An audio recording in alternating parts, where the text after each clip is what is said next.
చీరగట్టి ఊళ్ళోకి వచ్చనమ్మా చాలారి పూలు పెట్టి జాతరులు తెచ్చనమ్మా తంగేడు పూలు పెట్టి కంకాణ దూకేనమ్మా ముక్కు ముక్కెర పెట్టి ముల్లోకాల నెలనమ్మా ముందార చూడంగా మున్నూరు కన్నులమ్మా ఎనకాల చూడంగా ఏనూరు కన్నులమ్మా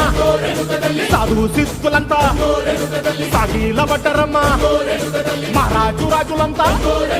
మొగారిల్లిరమ్మా కోరిక కోరంగా రంగులు పూసినాము ఆశలు తీరంగా ఏసాలు వేసినాము నీకన్న పెద్ద దిక్కులో కాన ఎక్కడుంది నైవేద్యం ఎట్టంగా మా కాడ ఏమిటుంది మనలన్నీ అలకిచ్చి వరమీయవే తల్లి కన్నా బిడ్డలను కాపాడవే తల్లి